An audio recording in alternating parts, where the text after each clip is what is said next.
Big films, big blockbusters తో Mollywood దూసుకుపోతోంది. 2025 వారికి బాగా కలిసొచ్చింది. ఇదే స్పీడ్ కొనసాగితే మరిన్ని రికార్డులు బద్దలు కావాల్సిందే. కానీ మాలీవుడ్ కు మోహన్ లాల్ గట్టి షాక్ ఇచ్చాడు. ఎంపురాన్ సీక్వెల్ కు నో చెప్పారు. లూసిఫర్, ఎంపురాన్ ఈ చిత్రాల పేరు చెబితే మొదట మాలీవుడ్, ఆ తర్వాత మోహన్ లాల్ ఇట్టే గుర్తుకు వస్తారు.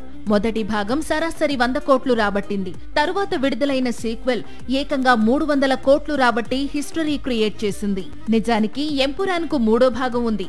పార్ట్ 3లో అబ్రహం ఖురేషి బయోగ్రఫీని చూపిస్తున్నాడు దర్శకుడు పృథ్వీరాజ్ సుకుమారన్. కానీ మూడో భాగానికి మోహన్ లాల్ బ్రేక్ వేశాడని, కాబట్టి ఎంపురాన్ 3 రాదని మాలీవుడ్ వర్గాలు చెబుతున్నాయి. ఇలా ఎందుకు అంటే 2002లో గుజరాత్ లో చోటు చేసుకున్న ఘటనలను ఇతివృత్తంగా చేసుకుని పృథ్వీరాజ్ కొన్ని సీన్స్ తెరకెక్కించడం వివాదాస్పదమైంది.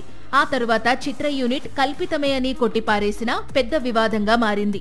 దీంతో వివాదాస్పద సన్నివేశాలను చిత్ర యూనిట్ తొలగించింది. కొన్ని రోజులకు రీసెన్సార్ వెర్షన్ ను మళ్లీ విడుదల చేసింది. ఇప్పుడు మూడో భాగం తీస్తే మళ్లీ వివాదాలు కొని తెచ్చుకున్నట్లవుతుంది. అందుకే లూసిఫర్ 3కి లాల్ నో చెప్పాడని సమాచారం. టీవీ ప్రసారాలను నిలిపివేయడం చట్టరీత్యా నేరం. సాక్షి టీవీ ప్రసారాల కోసం మీ స్థానిక కేబుల్ ఆపరేటర్ని వెంటనే సంప్రదించండి. DTHలో, ఇంటర్నెట్లో కూడా సాక్షి టీవీ ప్రసారాలను వీక్షించవచ్చు.